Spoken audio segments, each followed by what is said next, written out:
Hello everyone, welcome to my channel. So friends, आज की video में हम सीखेंगे ये one piece drape style kurti की कटिंग स्टिचिंग, जिसको हमने विदाउट डमी बनाया है। यानी जिन लोगों के पास डमी नहीं होती वो भी आसानी से अपने साइज़ के हिसाब से ये ड्रेप स्टाइल कुर्ती बना सकते हैं। तो आजकल ड्रेप स्टाइल आउटफिट काफ़ी ज़्यादा ट्रेंड में है, तो इसी चीज़ को ध्यान में रखते हुए ये ईद स्पेशल ड्रेप कुर्ती है जिसको कोई भी बना सकता है। यानी जो लोग ड्रेप स्कर्ट पहनने में कंफर्टेबल नहीं होते वो ड्रेप कुर्ती आसानी से पहन सकते हैं। एंड इसकी मुझे काफ़ी ज़्यादा रिक्वेस्ट आ रही थी, सो इसके साथ हमने ये शॉर्ट जैकेट बनाई है। इस जैकेट की वीडियो आप मेरे सेकंड चैनल ज़हदी ट्यूटोरियल्स पर देख सकते हैं, या फिर लिंक मैं इसी वीडियो के first pin comment, description box और वीडियो के एंड स्क्रीन पर लगा दूंगी। सो गाइज, ये वीडियो मैंने बहुत ही डिटेल में बताई है, यानी एक एक चीज़ बहुत ही क्लियरली बताई है, तो आपको अच्छे से समझ आ जाएगी।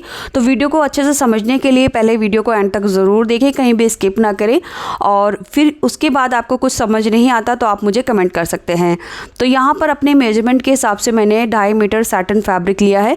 तो जो फैब्रिक है वो आप अपनी पसंद से कुछ भी ले सकते हैं, बस ध्यान रहे जो कपड़ा है थोड़ा सा वेवी होना चाहिए, यानी कपड़े में लचक होनी चाहिए, जिससे जो वेव्स बनेंगे उसी से हमारी जो कुर्ती का लुक है वो आएगा।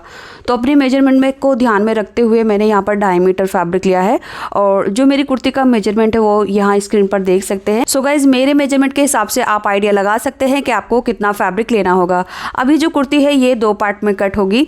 तो सबसे पहले मैं आपको दिखा देती हूँ, मेरे फैब्रिक का जो अरज़ है वो 42 इंच है, यानी 40 से 42 अरज़ में भी आप आसानी से बना सकते हैं। बड़े अरज़ वाला फैब्रिक लेने की ज़रूरत नहीं है, कम अरज़ में भी आप इसको परफेक्टली बना सकते हैं।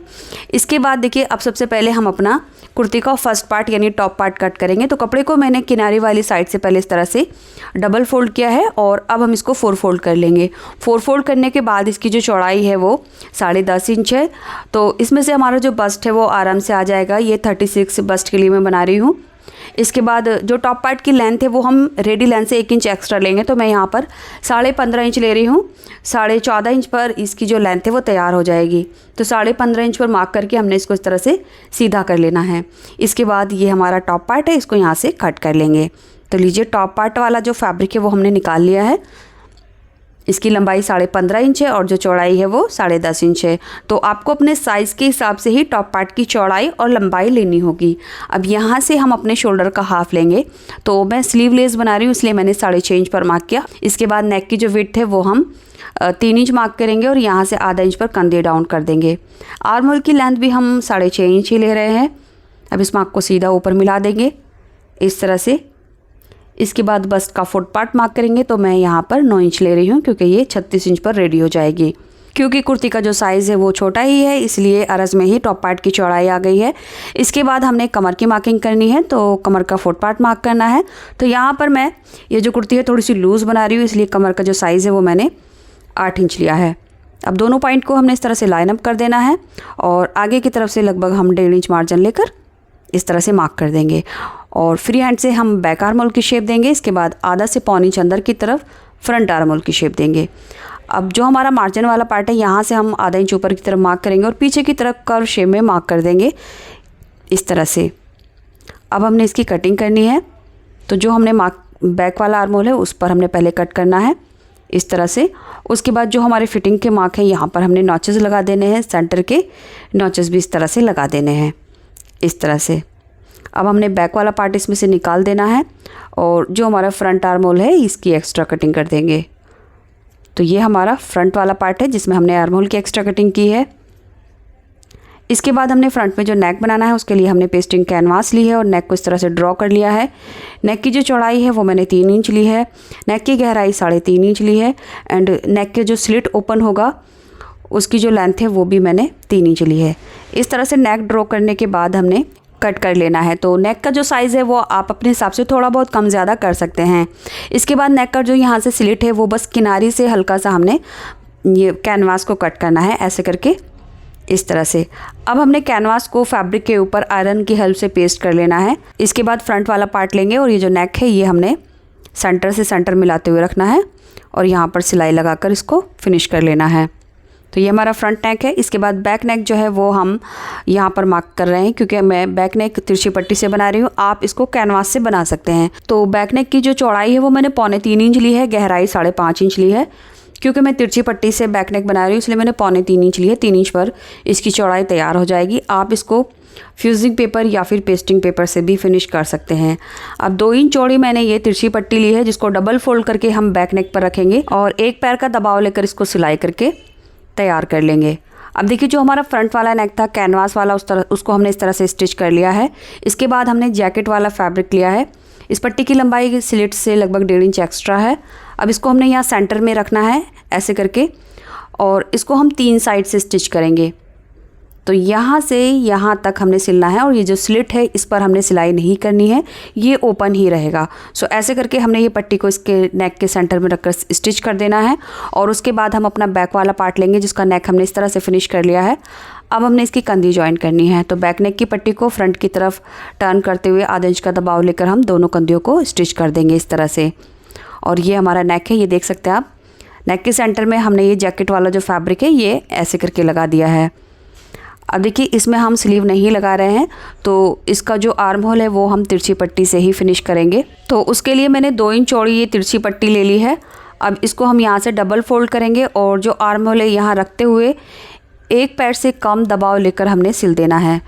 जिस तरह से हमने बैक नेक फिनिश किया है बिल्कुल उसी तरह से हम ये तिरछी पट्टी लगाकर दोनों आर्म होल को फिनिश कर देंगे। तो लीजिए दोनों आर्म होल में हमने ये तिरछी पट्टी लगाकर फिनिश कर ली है। ये देखिए ये इसकी रॉन्ग साइड है। रॉन्ग साइड में पट्टी को टर्न करने के बाद हमने एक सिलाई लगा ली है।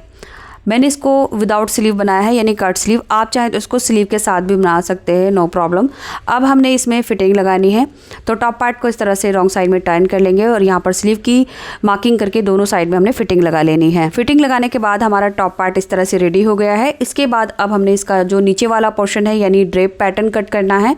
तो वो कैसे करना है, पहले देखिए हम अपना टॉप पार्ट की जितनी भी कमर है उसका साइज़ एक बार चेक कर लेंगे, जितना भी है बस इसको ध्यान में रखेंगे, क्योंकि हमने नीचे वाले पोर्शन में जो प्लेट्स बनानी है वो कमर के हिसाब से बनानी है।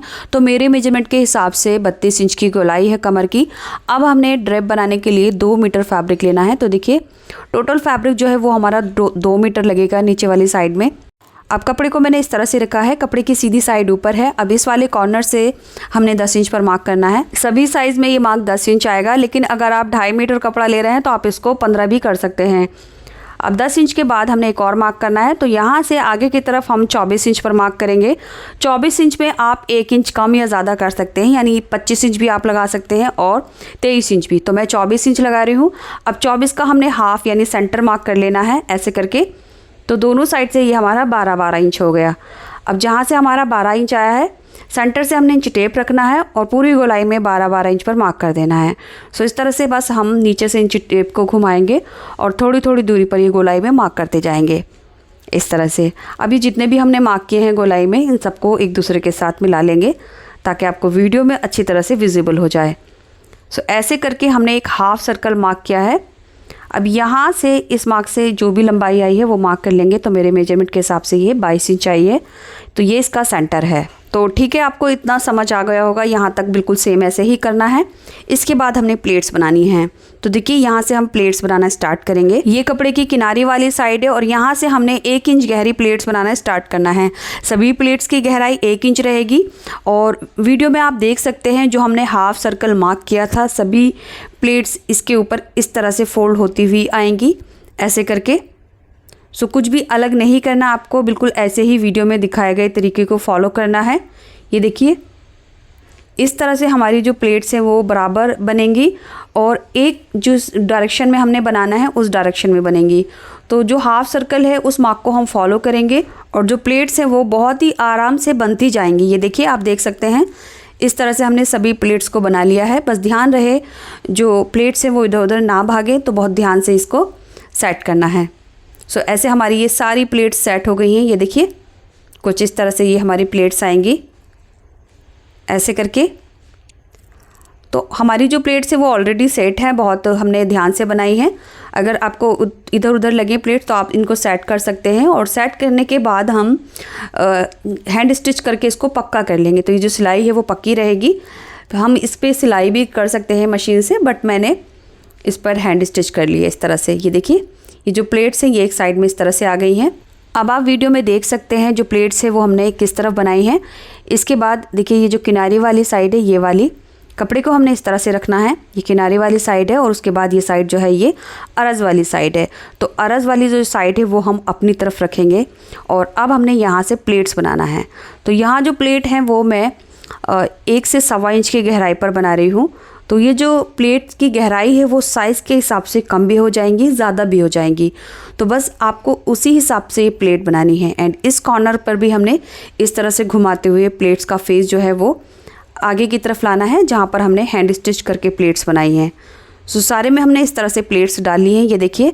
और जो अरज़ के बाद कॉर्नर था वो कुछ इस तरह से बना है। अब यहाँ से हमने इसको कट कर देना है। उसके बाद ये जो प्लेट्स हमने सिक्योर की थी, इसका जो जितना भी एक्स्ट्रा फैब्रिक है हम कट करके निकाल देंगे, ये देखिए इस तरह से। सो कुछ इस तरह से हमने प्लेट्स बनानी है। प्लेट्स कितनी बनानी है, कैसे बनानी है, वो आगे मैं आपको बताऊंगी। अब ये वाला जो कॉर्नर है यहाँ पर हमने गोलाई देनी है। सो कपड़े को इस तरह से रखना है और नीचे से ऊपर की तरफ लगभग हम 24 इंच पर मार्क करेंगे और सेम मार्क हमने 24 इंच पर इधर कर लेना है। अब इन दोनों मार्क को हमने गोलाई देते हुए मिलाना है। सो इस तरह से हम गोलाई देंगे और अब हमने इसकी कटिंग कर लेनी है। तो ये जो पार्ट है ये हमारा फ्रंट में आएगा, जिससे हमारे वेव्स बनेंगे। अब यहीं से हमने कपड़े को फोल्ड करके सिलाई लगा देनी है। तो यहाँ से स्टार्ट करेंगे तो इस तरह से ये इतना तो गोलाई में आ जाएगा, उसके बाद ये बिल्कुल सीधा यहाँ तक फोल्ड हो जाएगा। तो मैं 1/4 इंच फोल्ड करके इस तरह से मैंने सिलाई लगा दी है, ये देख सकते हैं आप। तो इस कॉर्नर से लेकर इस कॉर्नर तक हमने 1/4 इंच फैब्रिक फोल्ड करके सिलाई लगा देनी है। एंड ये वाला जो साइड है ये फ्रंट में इस तरह से वेव्स बनकर आएगा। अब चलिए देख लेते हैं किस मेजरमेंट के हिसाब से प्लेट्स किस हिसाब से बनानी है। तो जहाँ आप प्लेट्स देख रहे हैं ये हमारी कमर वाली साइड है। अब आप देख लीजिए आपकी कमर की गोलाई कितनी है, और कमर की गोलाई में हम लगभग 3 इंच प्लस करेंगे। अब जितनी भी लेंथ बनती है उसी के हिसाब से ये प्लेट सेट करनी है। यानी अगर आपकी कमर का साइज़ ज़्यादा है तो ये जो प्लेट्स की गहराई है वो कम आएगी और प्लेट्स में गैप भी आ जाएगा। और अगर आपकी कमर का साइज़ कम है तो ये प्लेट्स की गहराई बढ़ जाएगी और जो गैप है वो कम हो जाएगा। तो इस तरह से आगे के जो सिरे हैं वो हमने एक दूसरे के ऊपर लगभग 1.5 इंच ओवरलैप किए। उसके बाद इनकी जो गोलाई है वो हम हाफ़ में चेक कर लेंगे। यानी हमारी कमर की जो गोलाई थी वो 16 इंच थी हाफ़ में, तो इस तरह से ये 16 इंच आना चाहिए। अब मैं आपको एक बार फिर से बता देती हूँ। तो देखिए टॉप पार्ट की कमर की गोलाई जितनी भी है फ्रंट और बैक से, उसमें हम 3 इंच प्लस कर लेंगे। जितनी भी लेंथ होगी उसी लेंथ के हिसाब से ये प्लेट सेट करनी है। इसके बाद देखिए जिधर हमने हैंड स्टिच से प्लेट्स को सिक्योर किया था वो साइड नीचे आएगी, दूसरी साइड उसके ऊपर आएगी। लगभग 1.5 से 1.25 इंच हम एक दूसरे के ऊपर ओवरलैप करके सिलाई लगा देंगे इस तरह से। इसके बाद हम अपना टॉप पार्ट लेंगे और देखिए टॉप पार्ट और नीचे वाले पोर्शन की जो कमर वाली साइड है वो बराबर है, तो इसके सेंटर से सेंटर मार्क कर लेंगे। तो ये जो सेंटर है वो ज़रूरी नहीं आप टॉप पार्ट के सेंटर में ही रखें, यानी सेंटर से आप 3-4 इंच उधर या 3-4 इंच इधर, यानी लेफ़्ट राइट में भी आप घुमा सकते हैं या फिर आप वीडियो में दिखाए गए तरीके से सेंटर में भी रख सकते हैं। अब पूरे राउंड में आधा इंच का दबाव लेकर हमने सिलाई लगा देनी है और टॉप पार्ट जो घेरा है उसके साथ अटैच हो जाएगा इस तरह से, ये देख सकते हैं आप। और इसके ऊपर हमने अच्छे से आयरन कर ली है। तो इस तरह से आप अपने साइज़ के हिसाब से ये 1 पीस ड्रेप स्टाइल कुर्ती बना सकते हैं। साथ में हमने ये शॉर्ट जैकेट बनाई है, इसकी वीडियो आपको मेरे सेकंड चैनल पर मिल जाएगी, लिंक आपको इसी वीडियो के डिस्क्रिप्शन बॉक्स में मिल जाएगा। अब देखिए ये जो है मैंने शॉर्ट जैकेट बनाई है। आप चाहें तो इस तरह से लॉन्ग श्रग भी बना सकते हैं। इस श्रग की वीडियो भी मेरे चैनल पर आपको मिल जाएगी, लिंक मैं डिस्क्रिप्शन बॉक्स में दे दूंगी अगर आप लॉन्ग श्रग बनाना चाहते हैं। और पैंट की वीडियो जो है वो मेरे चैनल पर काफ़ी ज़्यादा है, तो वो भी आप देख सकते हैं। तो आपको इसके रिगार्डिंग कोई भी वीडियो चाहिए तो आप इस वीडियो का डिस्क्रिप्शन बॉक्स चेक कर लीजिए। मैं सभी यूज़फुल वीडियो के लिंक इसी वीडियो के डिस्क्रिप्शन बॉक्स में लगा रही हूँ। और यहाँ एंड स्क्रीन पर आपको इस शॉर्ट श्रग और इस पैंट की कटिंग स्टिचिंग का वीडियो मिल जाएगा। तो चलिए यहाँ आकर वीडियो कंप्लीट होती है। मिलती हूँ नेक्स्ट वीडियो में। Thanks for watching this video.